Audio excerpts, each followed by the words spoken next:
Hello, my name is Amy Semania, and I'm the Exhibit Hall Manager with the Ohio Dental Association. I wanted to thank you for joining us for our second webinar this year, how to take full advantage of our new happy hour event in the Exhibit Hall.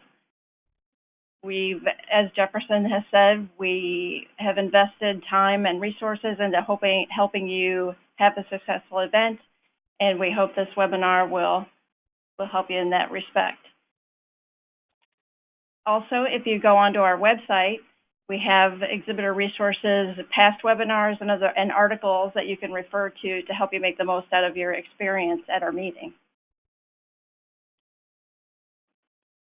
Hi, I'm Suzanne Brooks. I'm the Director of Meetings and Conventions for the ODA, and again, thank you for being online with us today. The highlight of all of our events in the exhibit hall this year is our Friday Sip and Shop. Now, we've revamped everything, and you'll see that there's a lot of activities going on Thursday, Friday, and Saturday in the hall. Just to highlight, Thursday, where we've had our traditional kickoff in the past, we still have some elements of that on Thursday from 4 to 6 or 4:30 to 6. In the exhibit hall, we have our marketplace mixer with the Maddow brothers. And the Maddow brothers will be kind of holding shop and entertaining a bit in the hall, as well as hors d'oeuvres during that happy hour time. And then skipping to Saturday, we have our traditional event that we'll be giving vouchers to the first 250 attendees that come in for spending at the concession stand, so they can grab a bite in the hall and come out and visit with you all as well. In addition, we do have CE seminars going on, our fireside chat to return this year. We have a special cash cube that will be having activity all 3 days of our exhibit hall. And then on Friday afternoon, in addition to Sip and Shop, we do have our table clinics. So that quick highlight, we really want to talk to you and spend time on what Sip and Shop is. We've had traditionally giveaways over the time of the exhibit halls where people would drop in an entry card to receive a variety of gifts. And what we've done is kind of consolidated that all into one evening, and there'll be a $2,000 Visa card, and 2 runner-ups will receive $500 Visa cards. As people enter the exhibit hall that evening, they will be scanned in for an automatic entrance and enter into the prize drawing. They'll be given 2 drink tickets, and in addition, they'll be given a Sip and Shop, given a tote bag from our ODA membership department and our subsidiary. And then as they go and make their way through the hall, drink sipping and shopping is our goal. And with that, you all as exhibitors will have the opportunity to have an additional QR code that when our attendees have downloaded the app, they'll be able to scan the QR code through the app for additional entries. You all can use that as you care to. You can, we'd like to see you offer it with what we would call meaningful exchanges. So if somebody purchases something or is interested in something, you can go ahead and have them scan that QR code, and they can be entered for additional times for those door prizes. We'll be promoting this, of course, on social media throughout we've started already. Their pre-reg packet has additional information, and then it'll be promoted through our app and Facebook through up to the meeting and on site during the meeting.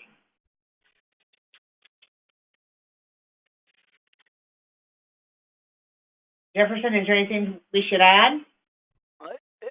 No, I think that's a really good setup for the happy hour. And what I want to say to everybody, I just got back from a show in San Diego that did a similar type event on the opening night. It was 5:30 to 7:30, and I was a little concerned that the attendees would go into the hall run to the food and the bar area and hang out there. But much to my delight and surprise, they dispersed, and the exhibit hall was really busy. And the exhibitors got a lot of interactions on that opening night of the show. So I think we're on to something really good here.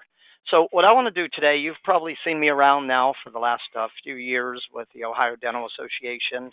I'm a trade show productivity expert.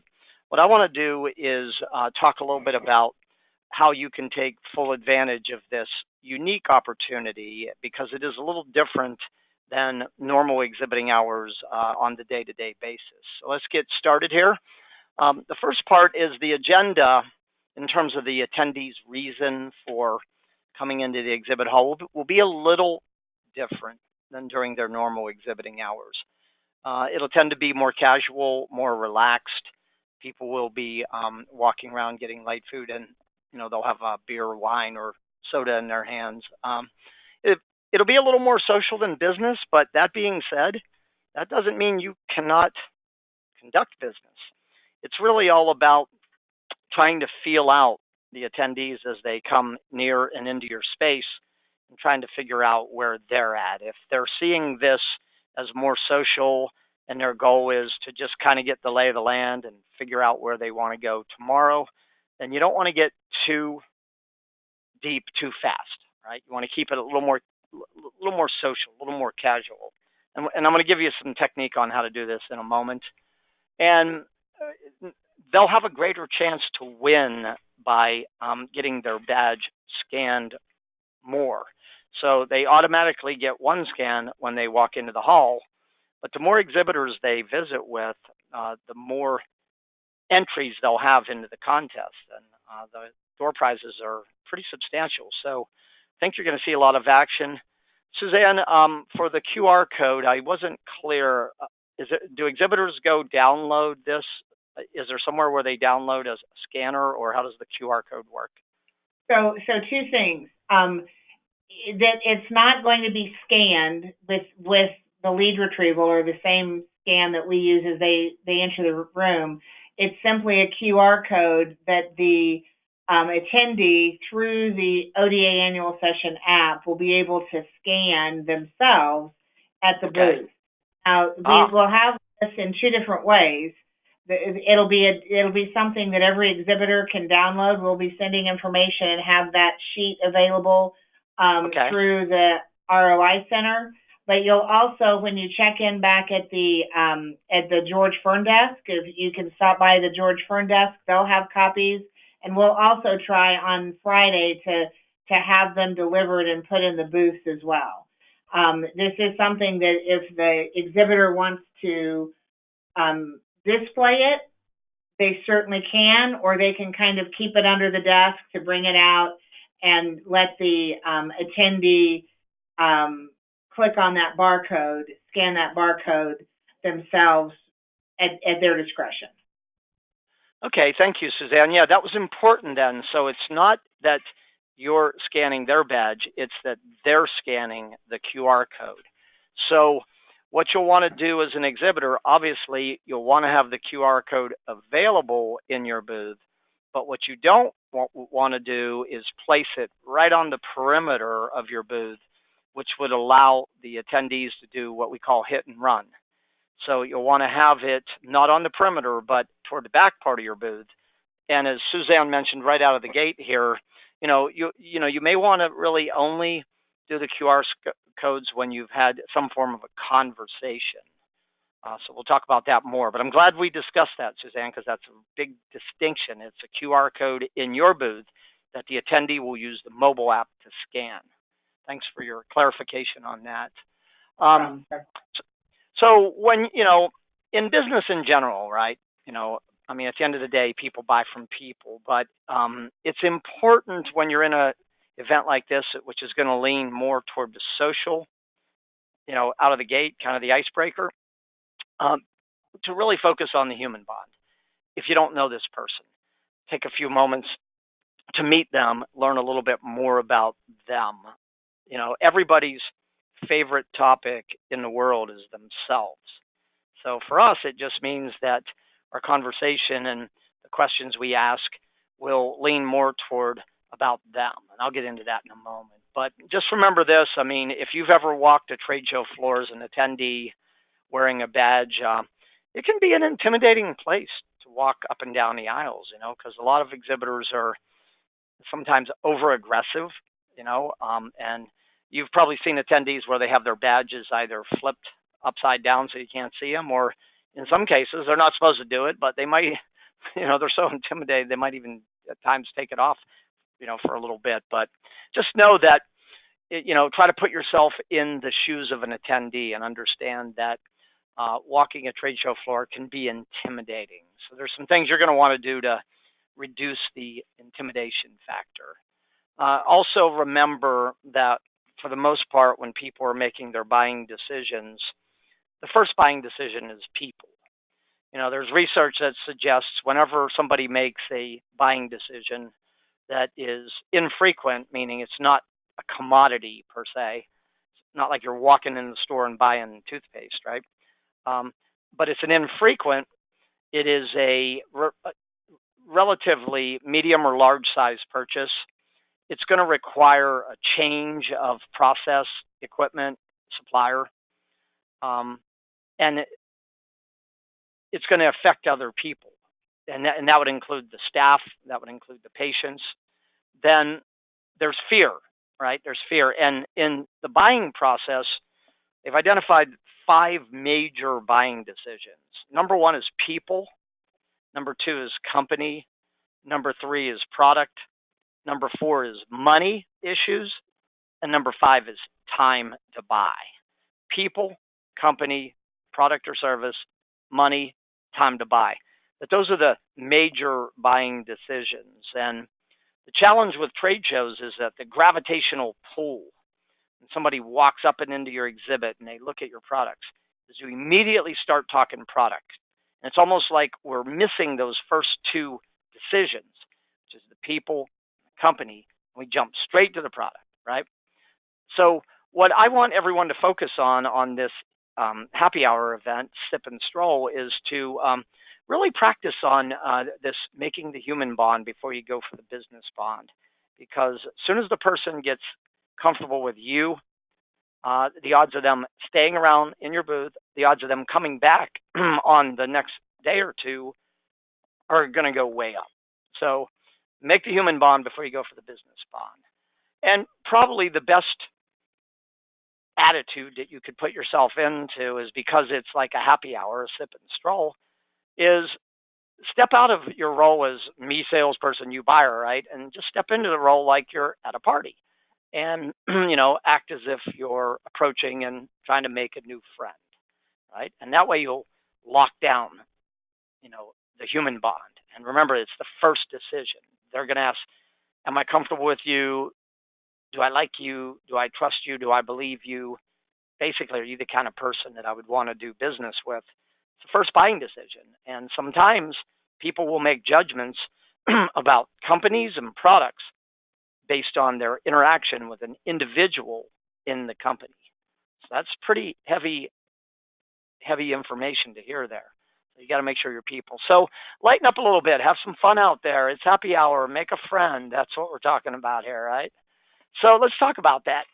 So for the most part, certainly, if your booth is covered, you're definitely going to want to have adequate staffing in your booth, because the staffing rule of thumb is 50 square feet per staffer. So if you have a 10 by 10 booth, you're going to want to have 2 people in your booth. But if you have more than that, you may very well be out milling around the exhibit hall, meeting people wherever. But do not leave your booth empty, because it's likely that you're going to get a lot of traffic to your booth. So make sure that if you're going to mingle around, you still have enough people in your booth. So the first thing that you'll want to be watching for is to try to figure out, right, is badge color. So you'll notice on the left here, right, this is the ODA session badge, and you'll notice the exhibitors have red, right? So if you're targeting exhibitors, then red would mean what? Possibility, right? But you'll notice on the right of the image here, dentists are wearing blue, hygienists' assistants are wearing, it's almost like a, what would you call that, a mauve or a tan. office staff wearing green, students in light blue, other students in more of a pink, and spouse guests in a pink. So my first piece of advice here for this happy hour is just notice badge color. And then you're going to want to run what we call the SOS technique. So you're going to want to stand up in your booth, right? Don't be sitting in a chair, right, over in a corner with a beer in one hand and a Starbucks in the other, or a cell phone in the other, right? Stand up. Open body posture, right? Watch your posture. You're going to want to not have arms crossed, not feet close together, but an open body posture. And just put a smile on your face and look into the aisles. Look towards somebody, right? That in and of itself will force visitors to process your booth. By process, I mean they'll go, what do you do? And am I interested, right? So just by SOSing and looking toward, they feel this obligation to look at your booth, right? Now you got to make sure your booth is communicating properly, like what you do and why they should care, right? And then acknowledge or greet. Sometimes all it is just nod of the head, a smile and a nod of the head. There was brief eye contact. Other times it's greeting. Hi, how you doing? Right? And then you could ask an open-ended question. I would keep, when they're not in your booth, right? They're in the aisle, they're passing by, or they're just near your booth. You don't want to get too intrusive with these open-ended questions. You want to keep them more open, light, like, hey, how are you enjoying the meeting so far? Or what brought you to the meeting? More open-ended, not so much about you at this point, but more about them. So you want to work on your open-ended hooks, if you will, and train your booth staff on this process of how to SOS.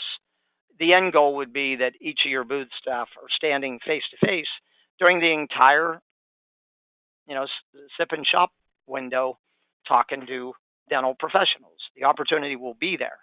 Okay, but again, keep your open-ended questions. You don't want to jump right in and, hey, if I could show you how to reduce your costs by 20%, would you be interested? Stay clear of that on happy hour. Okay, keep it more open, more about them, and invite them into your booth. Now, if you're doing this right, you're going to have your QR code toward the back of the booth, so you're not going to really encourage hit and run behaviors.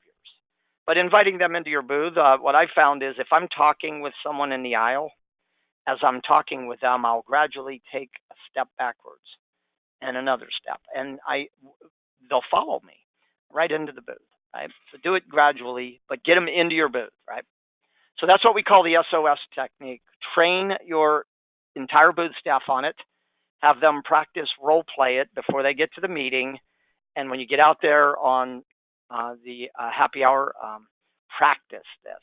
It's a great learning laboratory. It'll also serve you well for the next few days of the show. Now, when the visitor comes to the booth, right, this is a different scenario. They're walking down the aisle, they glance at your booth, they walk up to, and the other one, you're kind of engaging them. On this one, they're approaching you. All right? So the first thing you want to do is greet them like you're glad to see them. And this is where you're going to want to, again, focus on that. It's not, hi, I'm Jefferson Davis, account exec with. You're going to want to lighten it up with, hey, I'm Jefferson, right? And you are, right? So meeting the person. Don't read their name off their badge either. Even though on this previous slide, it'll say Stephanie right there. If you don't know Stephanie, meet her, right? And so, hi, how you doing? Good evening, right? And they walk into your booth. Hey, man, welcome to a Competitive Edge. My name's Jefferson, and you are. That's the technique I use all the time because when I introduce myself first, I'm already setting the frame here. I'm already subtly exerting control, and I'm giving the visitor the illusion that they're in control. So here's the key takeaway. Don't read their name off their badge unless you know the person, of course. If you know Stephanie, go, hey, Stephanie, how's it going, right? And then your discovery question, it's okay to ask when they enter your space, hey, what brings you by? They may say, hey, we're hoping to win that door prize. Can we scan your QR code? And say, sure, I'd be happy to let you scan that, but could I just take a few moments and just learn a little bit about you and who you are? Notice I didn't say I'm jumping in here to sell you, but I just want to learn a little bit about you. So your discovery question is typically what brings you by our booth, right? What were you hoping to accomplish? If they land on, let's say that you have a product display in your booth and they have a glass of wine in one hand and they don't come up to you, but they walked over to your product, they're standing there looking at your product, then the discovery question would be, hey, I noticed you were looking at our intraoral cameras, right? Tell me a little about your interest. So you can see your discovery question really takes two different paths. If they just enter your space and they don't land on anything, it's going to be, hey, what brings you by? If they land on something, it's going to be, I noticed you were looking at, tell me a little about your interest. So those are two very practical techniques that you should train your booth staff. You should practice them before you get on the show floor. You should definitely execute and practice them all night long while you're at happy hour, okay? Now, what we want to do with these conversations here, write this phrase down. It's not what you tell, it's what you ask, right? So we're going to want to come up with some questions that are helping us kind of guide the conversation, and yet without getting too salesy, right? Again, because remember, this is like, it's a little more social, right? So the first thought I would give you is be interested, not interesting, right? People's most important topic in the world is themselves, right? Not us yet. You might be their most important topic after a while. So come up with some questions to get them talking about themselves. You can guide these questions to learn a lot, but really put the frame on them. Resist the urge to jump right into product presentations during the sip and shop thing. So how are you enjoying the meeting? What did you hope to gain or learn by attending this year? How long you been in the industry? These are all good, easy questions about them. Now, even though it may say hygienist and all that on their badge, I would still say, hey, what specifically do you do with the practice? Now we're starting to learn a little bit about the individual and their role. And then, this is a great question too.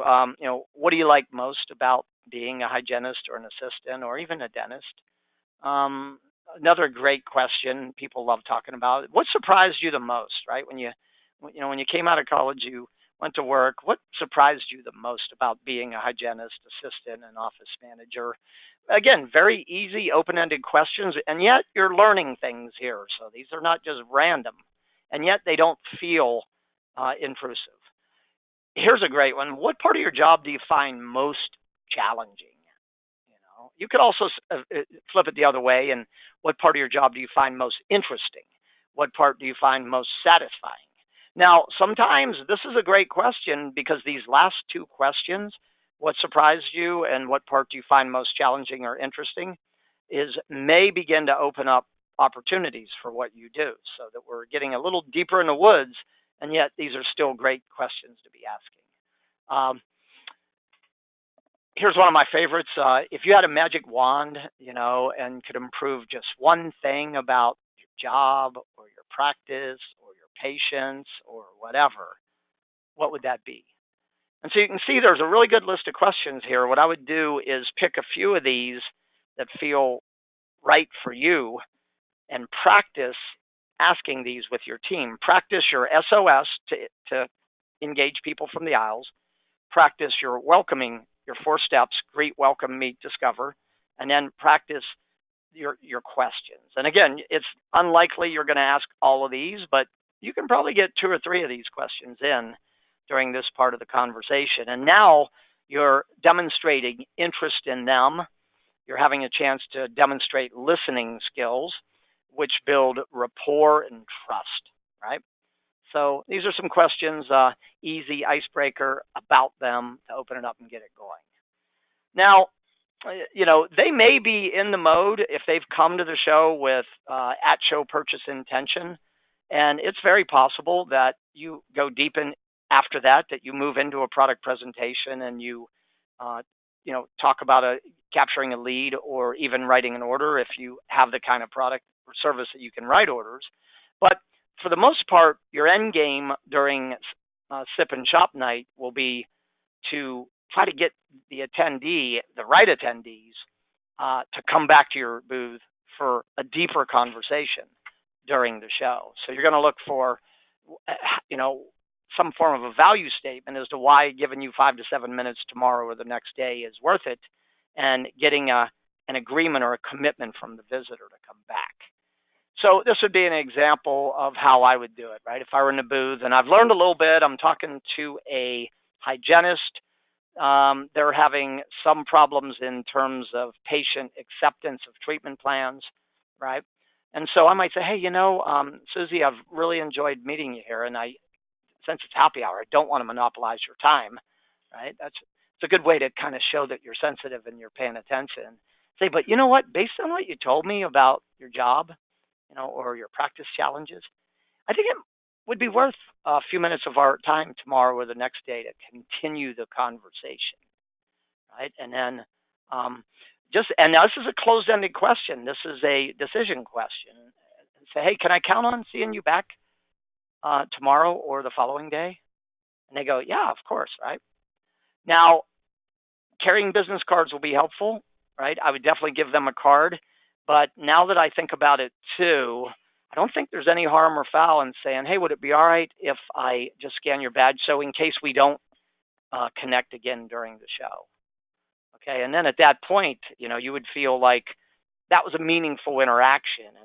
And if they haven't asked about scanning the QR code to, get into the door prize, then that's where I would offer say, hey, since you stopped by our booth, spent a few minutes, we're not going to do this with everybody, but why don't you come on over here and scan for a chance to win? Okay. So that's it's about it. It's not too heavy. This is a brief webinar, but I think we've really set the frame on how the event's different, what the expectations of the attendees might be, how to shift your frame and move into more of a happy hour, have fun, make the human bond before you go for the business bond. We've given you 2 very specific techniques on how to engage visitors on the perimeter, what to do when they walk into the booth. We've given you some great open-ended icebreaker type seek to understand questions, and we've kind of given you the flow here on how to get attendees to come back to your booth. And remember, don't be shy about scanning their badge at this point, especially if the conversation was good. So I'm going to take a look in the question queue, and while I do, I'm going to toss back to Amy and Susie for any additional comments or thoughts. This is the perfect time to submit any questions that you may have. I'll take a look at the queue. And as always, now that you've heard what our plans are, if you've got any suggestions for how we can tweak it at this point, we're always open for that. The most important thing for us is to get our attendees into the hall to have the opportunity to see and hear about your products. One thing that I do want to point out is both of these events, both on Thursday and especially the sip and shop, which I'm kind of liking the sip and stroll, I have to tell you. But the sip and shop, what we've really done is, this is at the end of the day. This is after all of the CE courses are finished. We're trying to we know that a lot of team members are going in separate directions and in different CE courses. So the whole idea in our promotion is meet back up with your team in the exhibit hall, walk around, enjoy a glass of wine, make your plans for dinner, and see what the exhibitors have in store for you. And take a chance to win some great prizes at the same time. So that's the concept beyond it. There will be nothing else going on in that time on the floor. No other CE courses are happening then. So that's the spirit behind it. Again, we'll have the QR codes for you everywhere you can think of. We'll have them at the George Fern booth. I believe we'll put them in the staff lounge. And we'll also make sure that they're at your booth on Friday as well. Anything to add? Nope, I don't think so. We ran quickly through all the events that are going on in the exhibit hall during the weekend, but there's a good summary on our website. So if you have some time, take a look so you can brush up on the schedule of events. We have fun things going on every day. All right, let me see. I think we might have a question coming in to you. First question is, if you have multiple people wanting to talk to you to register for a QR code, what is the best way to show attention to each attendee? Since it's more social, you probably won't be getting too long or deep in the woods. This is a great question. Essentially, how do you manage multiple visitors? The first thing that you want to do with anybody that visits your booth, so let's say you're in a conversation with a hygienist, and another person walks into the booth. If both of your staff or all of your staff are tied up, the most important thing you can do is visually acknowledge the visitor. Just look toward them and maybe give them a nod, and maybe kind of give them a, like a gesture. 1 second, I'll be with you. So that would be one option. Visually acknowledge them and give them a gesture that you'll be with them in a moment. The other option is if it's early in the conversation and you're not really long and deep on anything, bring them into the conversation. Hey, come on over. I'm Jefferson. Oh, and I'm talking to Mary. She's from here. And your name is? And pull them into the conversation. So visually acknowledge and give them a signal you'll be with them in a moment. That'll usually cause them to hang around for about up to a minute and a half. Or second, bring them into your current conversation. And again, it's a judgment call for each of you, but the spirit of the QR code is you don't want to just necessarily be the only reason they're coming to your booth. That's why you want to keep your code toward the back of the booth, and you want your staff to intercept and engage before scanning the code. I mean, you can, but that's not, scan the code. That's, then it's more of just a hit and run thing. But yeah, so that's my thoughts on that. So if you have multiple people waiting to get their QR code scanned. That is all I'm seeing for questions. So hopefully you've got a couple good ideas to share with your team. We recorded this webinar. We will be uploading it to the Exhibitor Success and ROI Center. I would encourage you to show this in your pre-show training, your pre-show meeting. It's only 30 minutes, and it's got some pretty good content on how to manage the new Sip and Shop happy hour in the hall. So on behalf of Suzanne, Amy, everybody at Ohio Dental Association, Jefferson, my company here, Competitive Edge, thank you for being a partner with ODA. Thank you for exhibiting. Thank you for showing up. Use what you learned here tonight and get ready to have another incredible ODA annual session. So this concludes our web briefing for today. Thanks, everybody.